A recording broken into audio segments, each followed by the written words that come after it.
Hello students, welcome once again to Amazing Chemistry channel. I am your chemistry guide, chemistry teacher, Dr. Rohit. So today I have come up with a new topic of electrochemistry. This one is the second video of electrochemistry for class. So coming on to the topic, today I am going to discuss first topic is standard electrode potential. So what is written over here, just I am reading it for you. If standard electrode potential of an electrode is greater than 0, then its reduced form is more stable compared to hydrogen gas. Similarly, if the standard electrode potential is negative, then hydrogen gas is more stable than the reduced form of a species. So here we are talking about the standard electrode potential, and moreover in this electrochemistry we are having a electrochemical series also, which is very important. So here you can see this is your NCERT book. Here the entire standard electrode potential of every element has been given. So this is the sequence, hope you can see. So what is written over here, that fluorine has the maximum tendency to get reduced to fluoride ions, and therefore fluorine gas is the strongest oxidizing agent and fluoride ion is the weakest reducing agent. And lithium has the lowest electrode potential. As you can see in this table, lithium is at in this electrochemical series, lithium is there at the lowest of this table. However, if we talk about fluorine, is at the fluoride ion is at the topmost. So here you can see this is the arrow sign which shows increasing strength of the reducing agent. So this one is the at the lowest is lithium, and here you can see increasing strength of the oxidizing agent. So that is what I have written over here, that fluorine has the maximum tendency to get reduced because it is the most electronegative element in the periodic table. So to fluoride ions, therefore fluorine gas is the strongest oxidizing agent as per this table, as it is given. It is the strongest oxidizing agent, and lithium has the lowest electrode potential in this table. So we can say that lithium is having the highest reducing agent, so according to this table. So you can take a snapshot, and it is also given in your NCERT book also. Now moving on to the next topic, that what is Nernst equation. Nernst equation हम किसको कहते हैं? So the electrode potential at any concentration measured with respect to hydrogen standard hydrogen electrode can be represented. This is the formula through which we can represent the electrode. Standard hydrogen electrode can be represented by this formula. Here you can see, here we have represented the oxidation, how it happens. So this is the formula of the Nernst equation. So this is the formula Mn to M, that is it get reduced.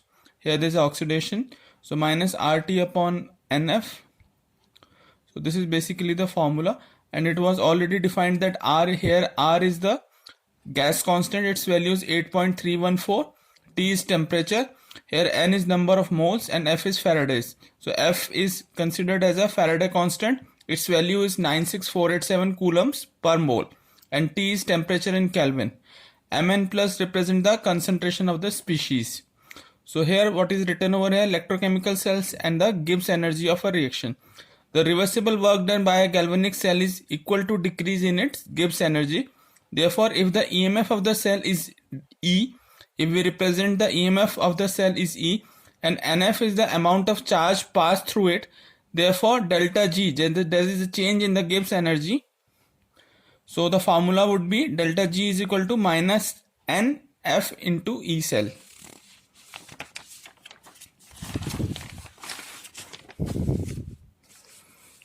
Here the reaction has been given.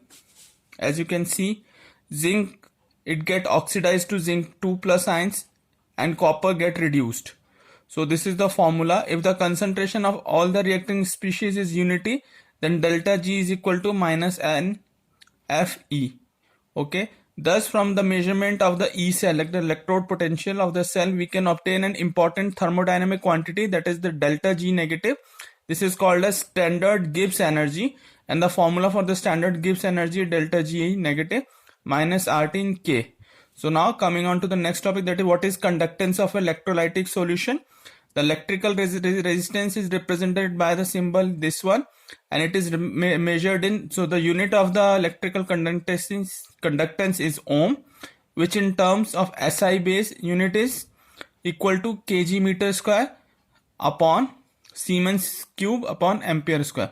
So the electrical resistance of any object is directly proportional to its length. So this R represents the electrical resistance, L is the length of the cell, and inversely proportional to the area of its cross section. So what is the difference between the two electrodes that considered as a L?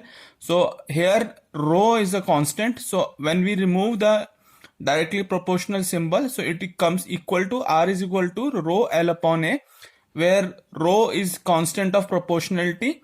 It is called resistivity. The inverse of resistance R is called conductance. So here you can see what we have done. G is equal to L upon R, A upon rho L, so is equal to kappa. So here you can see the symbol, this is the symbol of kappa, area upon length. So the SI unit of a conductance, here you can see the inverse of resistance R is called conductance, and G we have the relation between the G, L and R. Okay, so and this is the area upon length. So the SI unit of the conductance is Siemens, represented by symbol S, and it is equal to the ohm inverse, and it is also known as mho. This is the symbol for the representation. The inverse of resistivity is conductivity. Specific conductance is represented by Greek word kappa. So here for conductance we use the term kappa. This is the symbol. The SI unit of conductivity is Siemens meter inverse, but quite often kappa is expressed in Siemens centimeter inverse also. So we can represent it by meter inverse or centimeter inverse. Conductivity of a material in Siemens meter inverse is its conductance when it is 1 meter long and its area of cross section is 1 meter square. So 1 Siemens centimeter inverse is equal to 100 Siemens meter inverse. Now coming on to the few more important topics, that is the electrical conductance through metal depends on, these are the various factors on which the electrical conductance depend: nature and structure of the metal, the number of valence electron per atom, and the temperature. It decreases with increase of the temperature. So these are the various factors on which conductance depend upon. The conductance of electricity by ion present in a solution is called electrolytic or ionic conductivity, and the conductivity of electrolytic solution depends upon the below mentioned these 5 important factors. First one is the nature of the electrolyte added. Second one is the size of the ions produced and their solvation. Third one is the nature of solvent and its viscosity. Fourth one is the concentration of the electrolyte. Fifth one is the temperature. So the resistance in such a column of a solution is then given by a equation, that is R is equal to rho L upon A. So here we can in spite of writing rho, we can convert it into the kappa also. So the relation between the rho, between the resistivity R and the kappa is R is equal to L upon A, and kappa also, in kappa into A. So the quantity of L upon A is called cell constant. So always remember this, that L upon A is also known as cell constant, denoted by the symbol G hash. So it depends on distance between the two electrodes and their area of cross section. The cell constant is usually determined by measuring the resistance between the cell resistance of the cell containing a solution. Conductivity is already known. So kappa is equal to cell constant upon R. So these are the various important formulas which are very important for your electrochemistry. Various numericals has been asked in your board exams. So you can look at it and take a snapshot.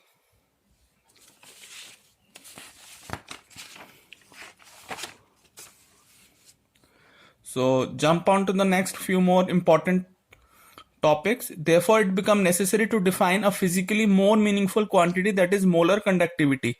So molar conductivity, again a very important topic, denoted by the symbol lambda. So for representing the molar concentration of a solution, it is represented by the term lambda m, and it is related to conductivity of the solution by equation. So molar conductivity is equal to kappa upon C.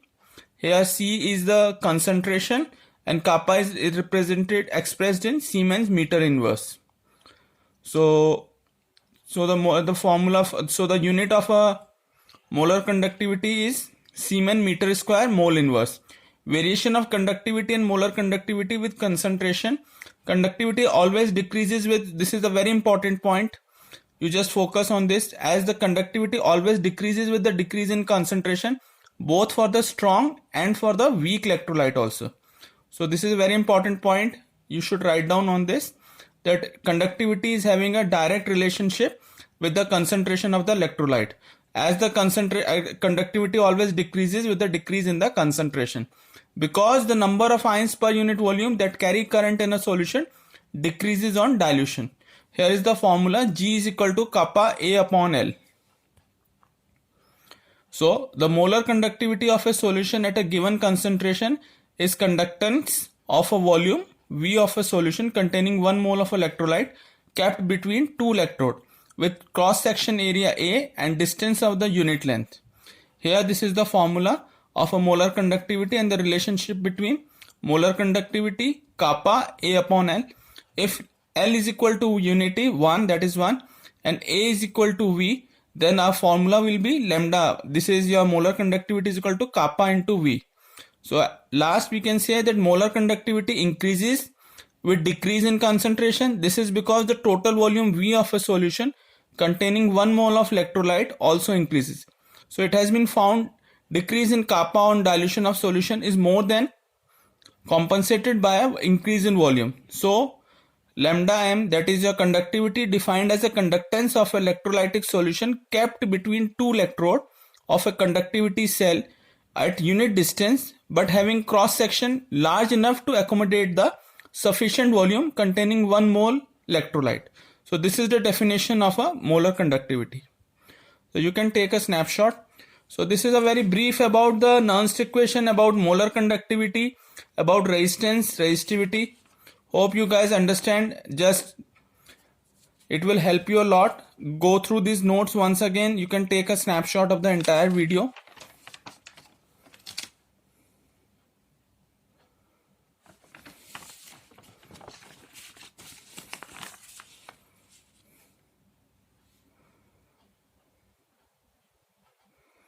So thank you so much, students. So this is the end of this video.